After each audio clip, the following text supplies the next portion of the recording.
présentation. Et je vais tout de suite commencer donc en vous parlant, moi plus précisément donc, de Hegel sur cette thématique de la Bildung. Oui, comme ça on entend bien ? Ok, super. Donc je vais parler de Hegel principalement, puisque c'est l'un des penseurs de la période de l'idéalisme allemand à qui l'on doit la postérité de l'idéal moderne de Bildung, en tant que sa pensée est certes tributaire de l'héritage d'un certain nombre d'auteurs de la même période, mais elle s'en distingue aussi par un certain nombre d'éléments qui la rendent originale et qui, selon moi, nous autorisent à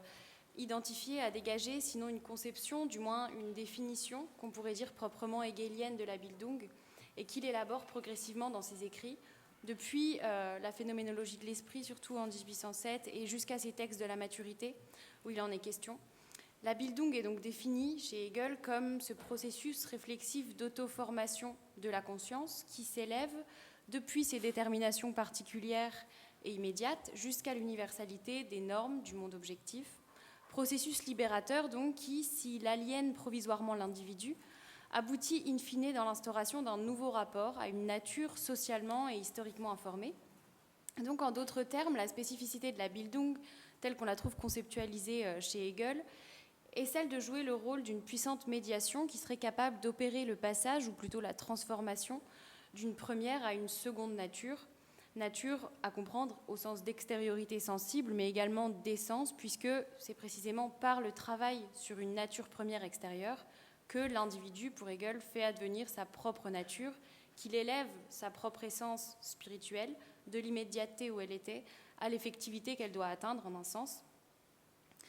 Et donc je vais tenter de retracer plus en détail la formation de cette définition et de son émergence dans le texte hegelien, en me concentrant plus particulièrement sur un ouvrage qui revêt une importance particulière, selon moi, sur cette thématique de la Bildung, que sont donc les principes de la philosophie du droit.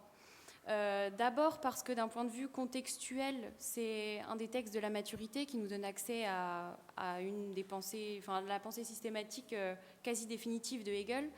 publiée à l'automne 1820, donc au moment où Hegel, un peu au sommet de sa carrière académique, a quitté Heidelberg depuis 2 ans et où il est professeur à l'université de Berlin depuis octobre 1818. Et principes de la philosophie du droit qui sont également importants d'un point de vue conceptuel pour la Bildung, puisque c'est un des moments privilégiés d'exposition par Hegel de ce concept, notamment parce que son objet, l'esprit objectif, est précisément le lieu de déploiement de ces médiations entre l'individu et l'extériorité, parmi lesquelles donc, la Bildung opère comme une médiation centrale pour penser ce rapport. Mais la spécificité de mon approche, en fait, ce que j'aimerais mettre en avant, c'est le fait que j'ai l'impression qu'on oublie souvent que cette description et cette formation hegelienne du concept de Bildung dans les principes de la philosophie du droit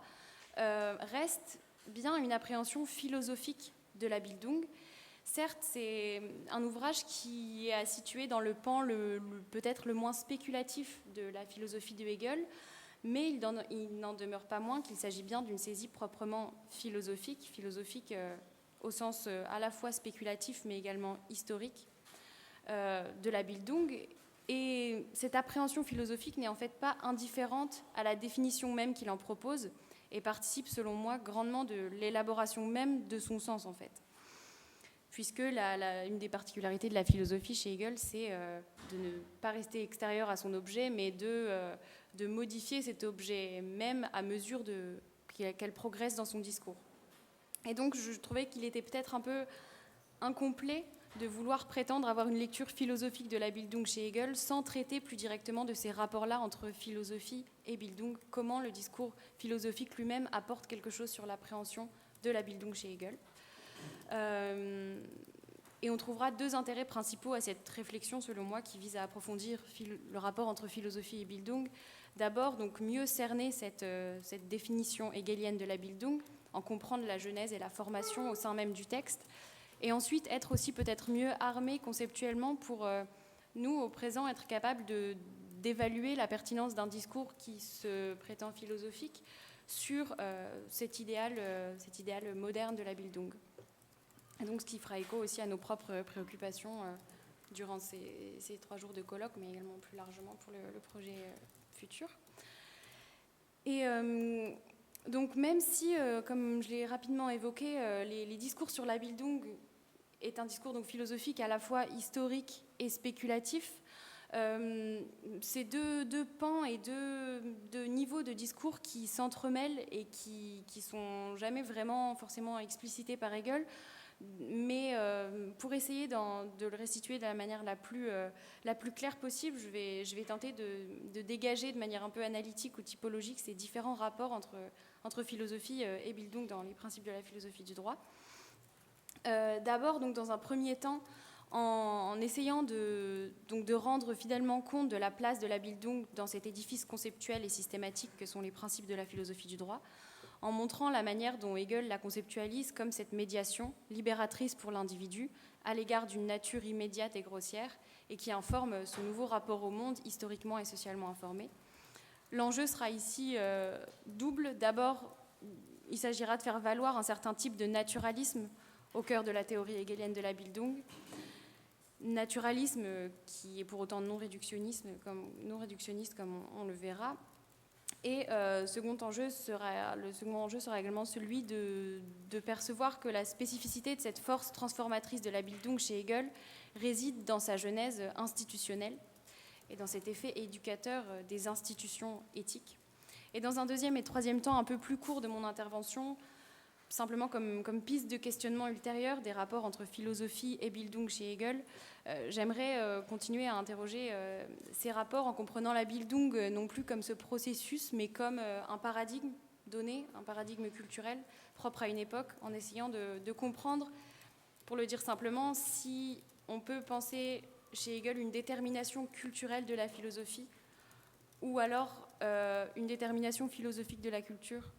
c'est-à-dire en quoi est-ce que son discours spéculatif et philosophique sur la culture peut être vrai, alors même que potentiellement cette même philosophie s'ancre dans un paradigme culturel déterminé.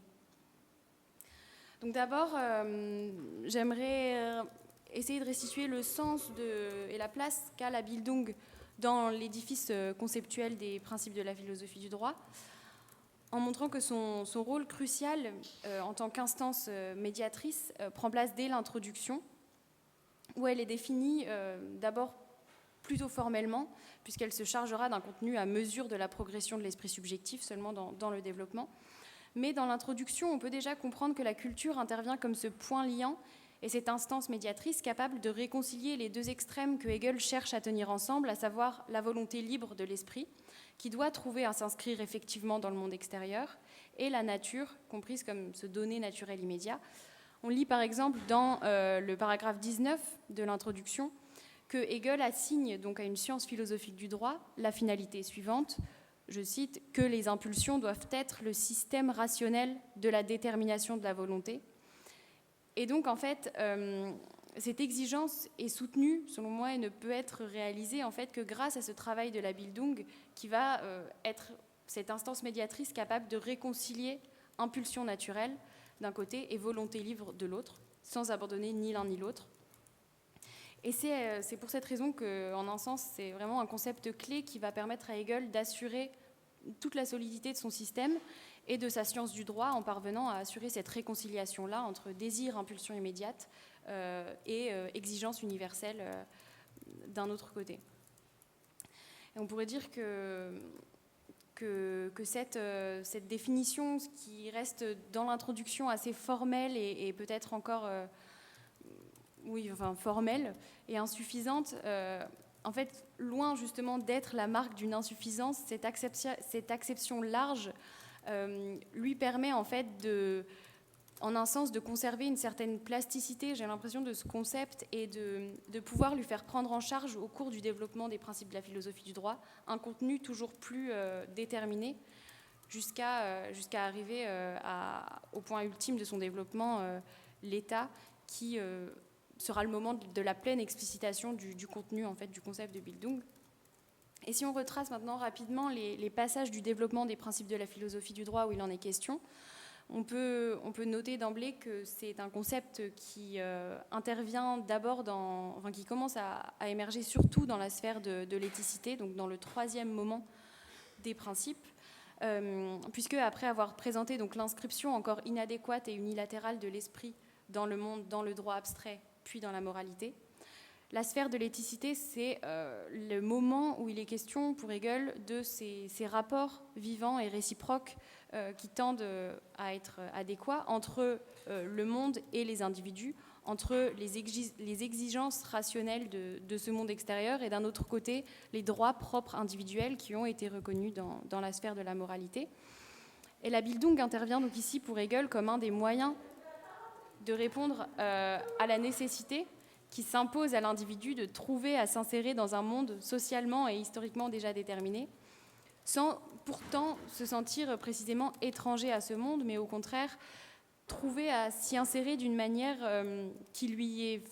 enfin, qui fasse qu'il se sente familier au sein de ce monde, plutôt qu'aliéné ou qu'il se sente perdu. Et donc en fait, dans chacune de ces sphères, la Bildung va jouer un véritable rôle de puissance, de transformation éthique, qui va à chaque fois se charger d'un contenu plus déterminé et plus fort, puisque précisément la méthode spéculative qu'Hegel utilise dans les principes de la philosophie du droit est cette méthode qui consiste en une fondation régressive et en une détermination progressive. Ce qui fait que à chaque nouvelle étape d'insertion de l'esprit objectif dans le monde, la Bildung va elle-même approfondir son contenu conceptuel et définitionnel. Et c'est pour ça que j'aimerais rapidement vous donner quelques idées de certains moments institutionnels et de certaines institutions clés dans lesquelles on voit apparaître ce concept de Bildung et qui apparaît à chaque fois différemment, précisément parce qu'il est chargé d'un contenu différent en fonction du degré de progression de l'esprit objectif. D'abord, donc je vous ai mis plus de citations que ce dont je vais parler là, hein, mais c'est pour avoir un contexte un peu plus large. Dans le mariage, donc, qui est une des premières institutions dont il est question dans l'éthicité, la Bildung y intervient d'abord, mais comme cette institution et cette médiation culturelle qui a transformé donc une pulsion sexuelle physique, organique et naturelle des individus en un lien éthique solide et stable dont la validité est reconnue dans le monde par autrui. En un sens, elle fait déjà passer une première nature, une sorte de première nature à une seconde nature. Voilà, par exemple, dans la remarque au paragraphe 162, on lit que c'est justement la destination objective du mariage et l'obligation éthique et d'entrer dans cet état, dans l'état de mariage. Mais en fait, à ce stade, la Bildung reste plutôt présupposée que véritablement approfondie et conceptualisée plus profondément par Hegel. C'est quelque chose qui interviendra de manière plus saillante lorsqu'il est question ensuite de l'éducation. Évidemment, c'est un moment significatif où il est question de Bildung dans les principes de la philosophie du droit. Éducation familiale et extra-familiale, prise en charge également par l'école et les institutions publiques. Et ici, il faut comprendre que la Bildung n'est plus seulement comprise comme médiation, oui, quasi immédiate en fait, du lien éthique, mais que ce que Hegel va chercher à mettre en avant ici, c'est que cette médiation a une dimension certes positive, mais aussi, et peut-être d'abord, une dimension négative. Elle consiste dans cet arrachement à une naturalité première, voilà, qui renvoie à toute cette idée de scission et d'hétéronomie qu'on trouve dans le moment clé qui est celui de l'instruction scolaire ou par les parents. Il dit par exemple dans ce paragraphe 175 que l'éducation, à la fin de la citation, a pour destination négative d'élever les enfants en partant de l'immédiateté naturelle dans laquelle ils se trouvent originellement jusqu'à la subsistance par soi et à la personnalité libre, et en cela jusqu'à la capacité de sortir de l'unité naturelle de la famille. Et donc c'est ici aussi qu'on comprend que la Bildung chez Hegel renvoie principalement à ce moment qui est celui de la sphère de l'entendement et du royaume de la représentation, qui est un peu le point culminant en fait de la Bildung. Et c'est donc certes un élément qu'on perçoit dans l'éducation, au sens strict d'instruction, des moyens mis en œuvre pour assurer la formation intellectuelle d'un individu. et qui se traduit par ce versant négatif, notamment de la discipline, de l'hétéronomie et du respect à une autorité extérieure. Et à cette occasion, on peut noter que Hegel, comme il le fait souvent dans ses remarques, qui sortent du cadre strictement spéculatif des paragraphes, des principes en eux-mêmes, se positionne contre les pédagogies progressistes de son temps, notamment par exemple les méthodes éducatives de Pestalozzi ou de R. Hubel, au Philanthropium de Dessau, puisque ces pédagogies et ces méthodes progressistes au niveau des méthodes éducatives consistent à se complaire en fait dans une sorte de puérilité plutôt que de chercher à rompre avec elle, là où précisément pour Hegel l'éducation implique cette dimension strictement négative et d'arrachement à une immédiateté première que ne peut pas réaliser en fait une pédagogie basée essentiellement sur le jeu et toute cette sphère de la puérilité. Au contraire, voilà, le modèle d'enseignement qui sera celui défendu par Hegel et dans toute son œuvre philosophique, c'est celui d'une éducation à la liberté et qui passe notamment par une aliénation qui est nécessaire. Par exemple, on peut citer à cet égard toute la défense qu'on connaît chez Hegel des auteurs classiques dans l'éducation. Par exemple, dans ses discours du Gymnasium en 1809, où il défend voilà, toute cette dimension d'importance en fait, de s'aliéner même au niveau intellectuel dans l'apprentissage pour se former à la liberté précisément. Et il affirme ailleurs, de manière un peu plus directe, c'est des intuitions qu'on trouve déjà dans la phénoménologie de l'esprit, mais qu'on retrouve de manière plus saillante dans la science de la logique. Par exemple, là, je vous ai mis l'addition au paragraphe 80, qui précise que donc, l'entendement est, d'une façon générale, un moment essentiel de la culture. Et ça signifie aussi donc, que pour Hegel, au-delà de la simple discipline de l'éducation, l'homme cultivé, c'est bien celui qui manie le mieux l'entendement, c'est-à-dire celui qui analyse, qui sépare les déterminations de pensée, qui les organise analytiquement, bref, qui se sert de son entendement comme cette puissance négative de séparation et de médiation des pensées.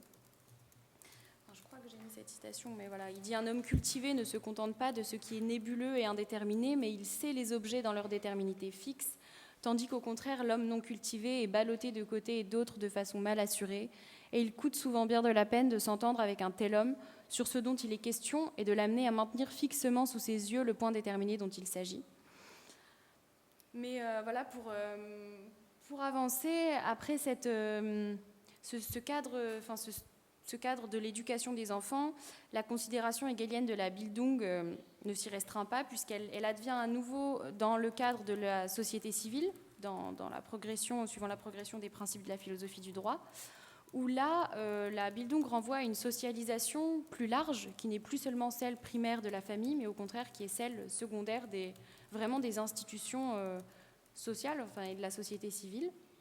Ici, on peut faire référence à ce paragraphe qui est un des plus connus, je pense, de Hegel sur ce thème-là, du paragraphe donc 187, et la remarque surtout de ce paragraphe-là dans laquelle la Bildung est considérée comme ce procès qui consiste, grâce à la nécessité naturelle ainsi qu'à l'arbitraire des besoins, à élever la singularité et la naturalité de ses membres à la liberté formelle et à l'universalité formelle du savoir et du vouloir, à cultiver, donc bilden, la subjectivité dans sa particularité. Donc ça, c'était une citation. Et ici, la dimension supplémentaire qu'acquiert la Bildung, c'est vraiment cette idée d'importance du processus, qui va consister dans cette double transformation simultanée de soi et de l'extériorité. En soumettant la nature à ce défrichement de sa simplicité, il s'agit de se rendre conforme à l'universel d'entendement et à la culture formelle. C'est le moment également où Hegel mentionne, un peu comme un apax d'ailleurs dans son œuvre, la seule fois dont il est fait mention du fait que la culture, c'est ce qui va, dans ce moment de la société civile, élever l'individu à l'humanité, en un sens justement. C'est là où, dans la remarque au paragraphe 190, il est fait mention de l'homme,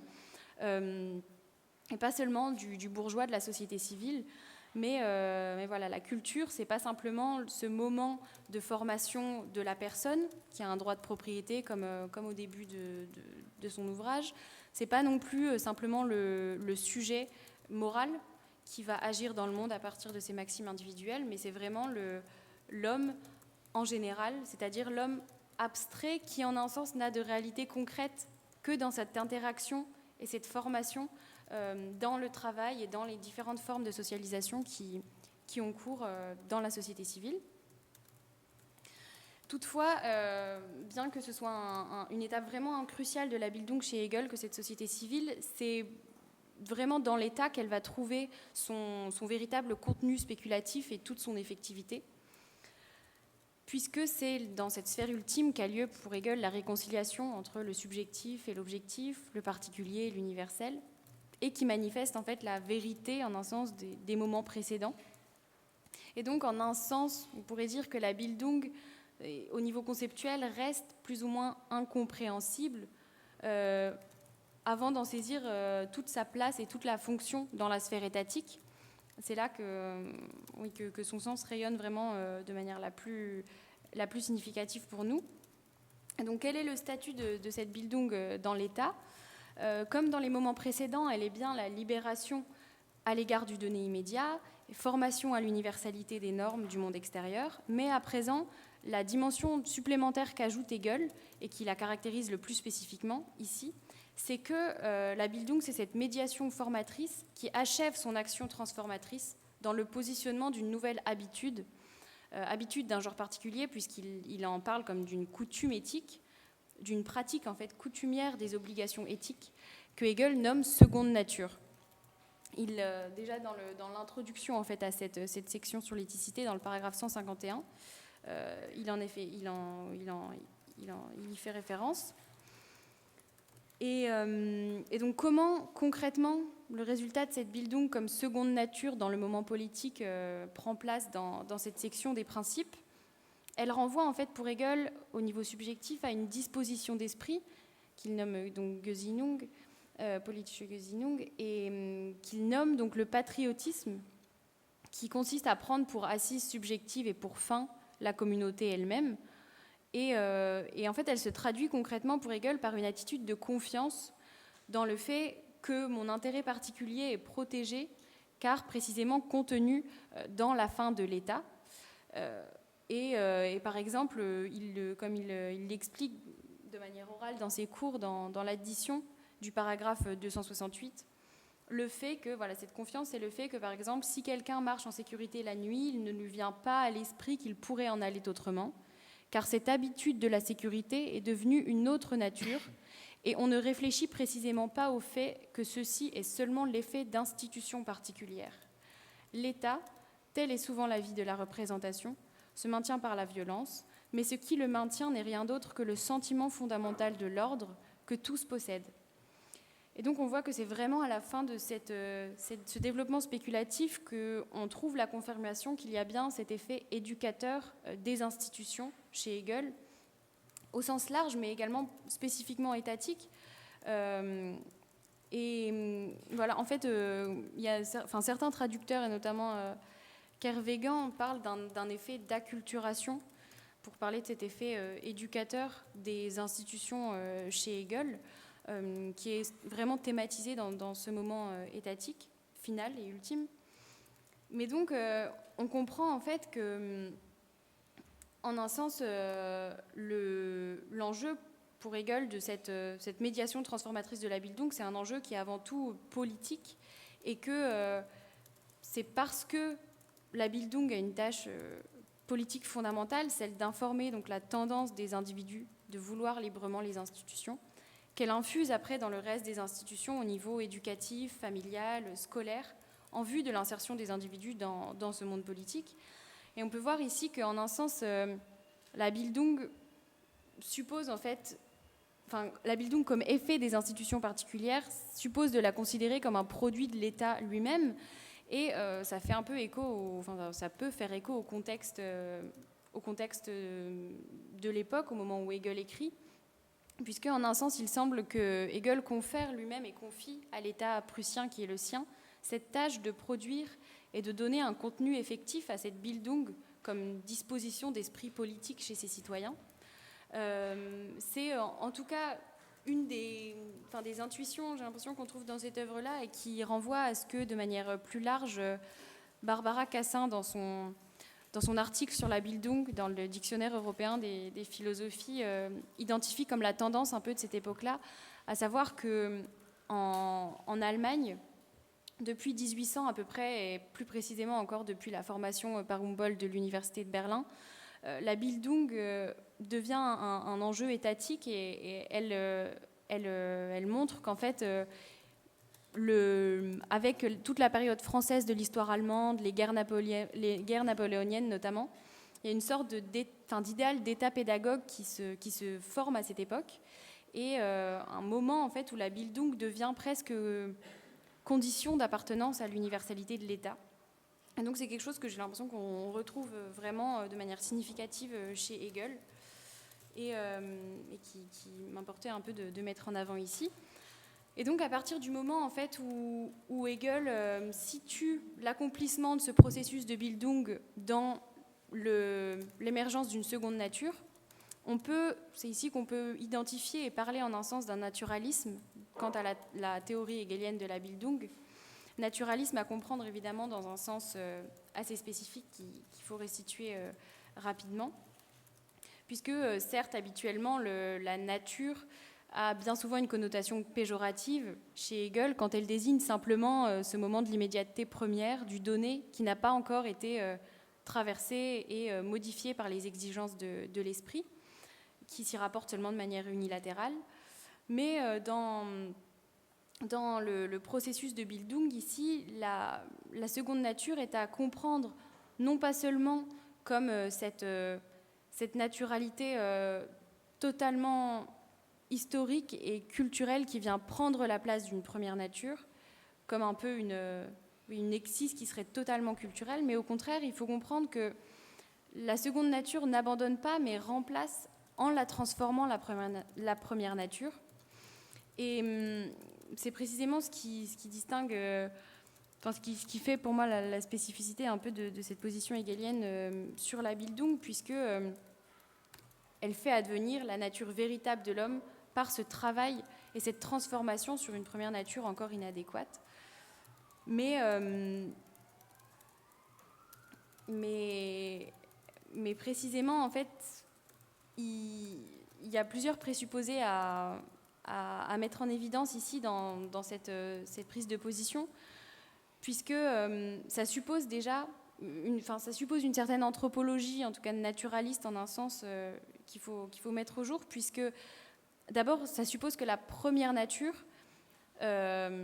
donc les désirs immédiats naturels, les impulsions, ne soient pas définitives et fixes chez Hegel. Donc, c'est-à-dire qu'il n'y ait pas de nature humaine a priori qui soit fixe et immuable, puisqu'au contraire, la théorie de la Bildung implique une certaine plasticité de cette première nature qui serait façonnable par un processus culturel qui opère sur elle pour la rendre conforme à des exigences institutionnelles. Et par ailleurs, sa théorie repose aussi donc, sur une certaine conception des impulsions elles-mêmes, de la tendance, des tribeux, puisque ça suppose que la Bildung, pour qu'elle ait sur ses impulsions une effectivité, que ces impulsions elles-mêmes ne soient pas condamnées donc, à être irrationnelles et qu'elles sont totalement mauvaises, considérées comme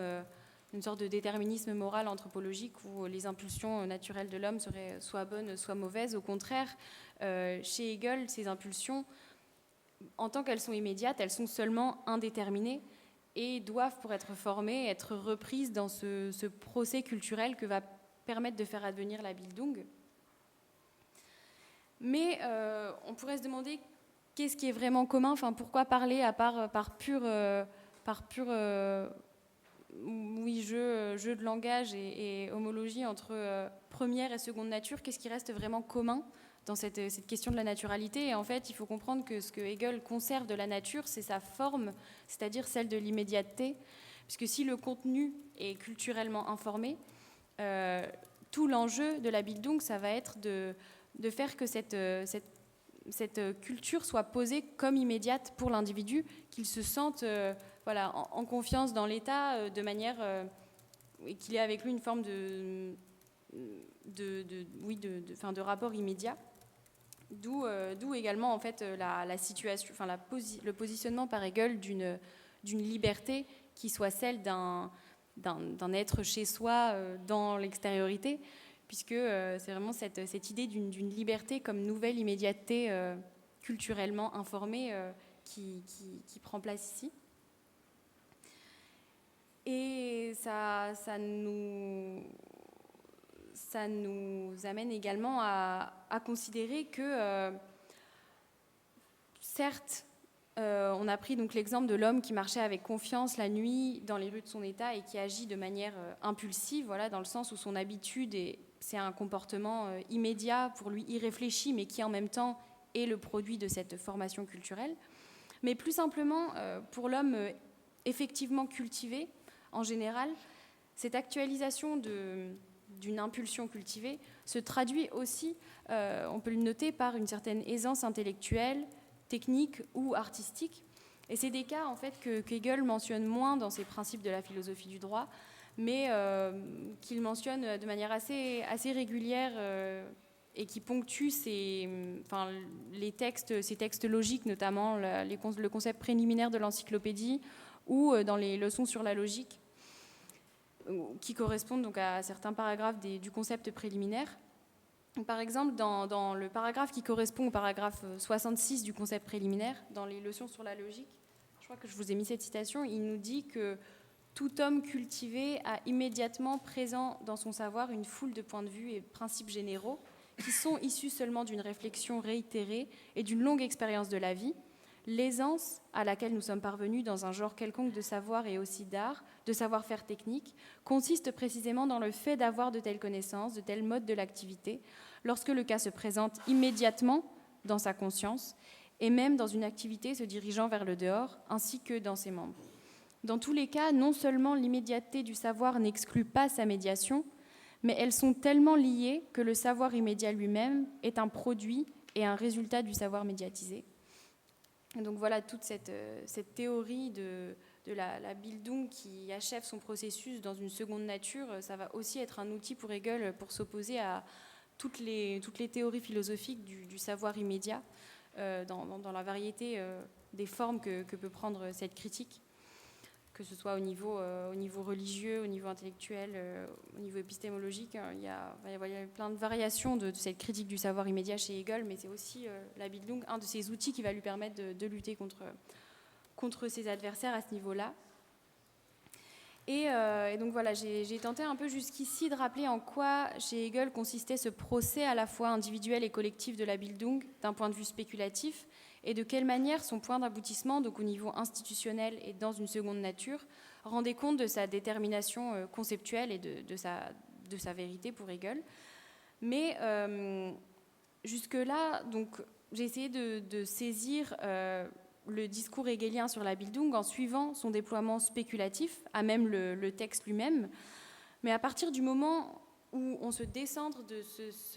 cette seule appréhension processuelle de la Bildung et qu'on la comprend non plus comme processus, mais comme paradigme, comme un fait, comme une culture donnée, un moment de l'histoire culturelle des peuples, propre à chaque époque, avec un contenu différent,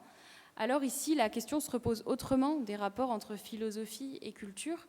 Et c'est aussi c'est une autre des manières dont il est nécessaire, selon moi, d'aborder les rapports entre philosophie et culture chez Hegel, précisément parce que le paradoxe qui surgit, enfin la tension en tout cas qui surgit quand on se pose la question de ces rapports, c'est que à partir du moment où on fait de la Bildung un paradigme donné, où les individus partagent une certaine disposition culturellement informée et manière d'être dans le monde, alors à partir du moment où en fait cette Bildung justement est un cadre englobant de pensée qui informe de manière déterminante les productions spirituelles et culturelles d'un peuple, dans quelle mesure la philosophie, dans le sens où elle-même est un produit de la culture, est légitime à produire sur elle un certain discours. Et donc voilà, je vais successivement présenter juste 2 voies un peu rapides de questionnement qui mériteraient, certes, des approfondissements futurs, mais que j'explore rapidement au titre voilà, d'hypothèse exploratoire. D'abord, donc appréhender comme discipline historique, en un sens, la philosophie, au même titre donc, que tout autre produit culturel d'une époque donnée, ne semble pas pouvoir prétendre produire un discours vrai sur la Bildung, si précisément elle appartient à cette même culture. Enfin, en un sens, c'est ce qui semble un peu mettre Hegel en porte-à-faux dans son propre projet, puisque il parle avant tout de son temps et il étudie lui-même en priorité la Bildung telle qu'elle émerge dans la modernité. Et Hegel, enfin, sa philosophie n'échappe pas justement à cette détermination culturelle de son temps. Et en fait, d'ailleurs, ses commentaires dans son texte confirment cette interprétation-là, puisque lui-même, on a l'impression que dans sa propre pensée de la Bildung, elle reflète et elle sert à informer aussi en un sens cette vision de l'idéal éducatif qui est celle de son époque et qui tente de faire advenir et à rendre effective au niveau politique. Ambition qu'il partage notamment avec Humboldt dans voilà, par exemple sa défense de l'enseignement classique des auteurs antiques, grecs et latins.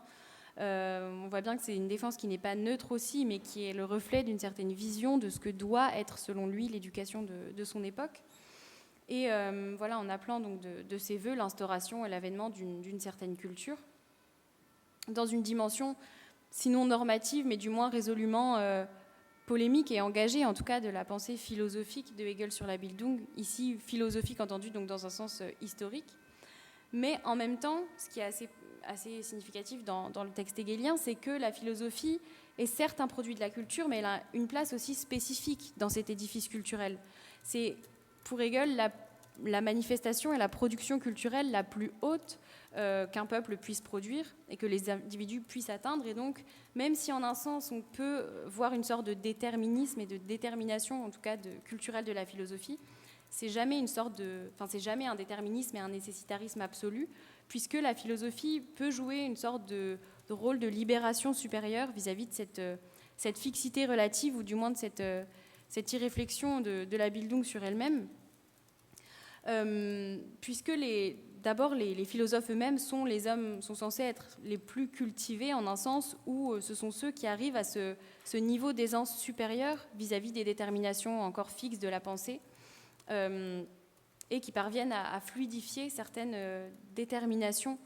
et certains termes de la pensée qui restent fixes en fait pour la plupart des hommes. Et en fait, on peut alors donc repérer une sorte de décrochage moderne de la philosophie vis-à-vis de la sphère historique. D'abord précisément parce que pour Hegel, il y a bien, par sa nature précisément spéculative, un décrochement, un caractère presque supra- ou alors extra-culturel de la philosophie, précisément parce que la nature même de la spéculation est celle de réfléchir en vérité ce qui constitue des points aveugles ou irréfléchis dans le paradigme culturel lui-même. Mais ce qui est intéressant en fait chez Hegel à noter à ce niveau-là, c'est précisément qu'on repère avec lui une sorte de point de convergence entre ces deux rapports, historiques et spéculatifs, entre la philosophie et la culture, puisque pour Hegel, en fait, il écrit précisément au moment où l'histoire de la pensée devient capable de produire une réflexion philosophique sur la culture de son temps, puisque c'est le moment où la philosophie elle-même est capable de spéculation, et donc où ce décrochage de la philosophie du paradigme culturel dans lequel elle est initialement ancrée devient effectivement et historiquement possible. Et alors comment est-ce que cela se repère de manière plus concrète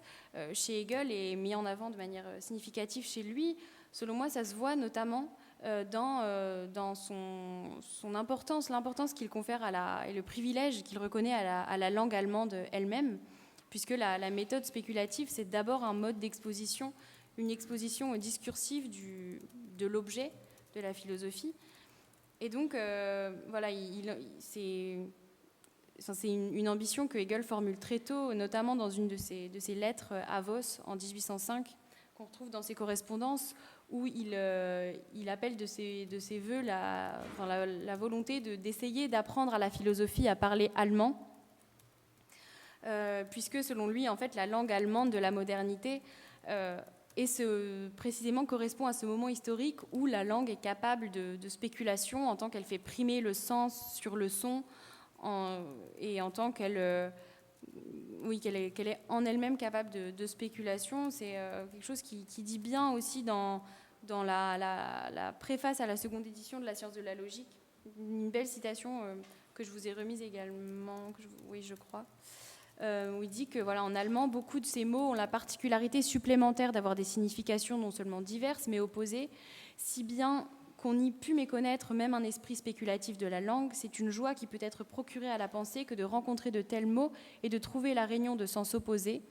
lequel résultat de la spéculation est toutefois absurde pour l'entendement, déjà présente de façon naïve au niveau lexical sous la forme d'un seul et même mot aux significations opposées. C'est pourquoi la philosophie n'a pas du tout besoin d'une terminologie particulière. Et donc on peut ici, pour finir, avancer l'hypothèse que le terme même de Bildung,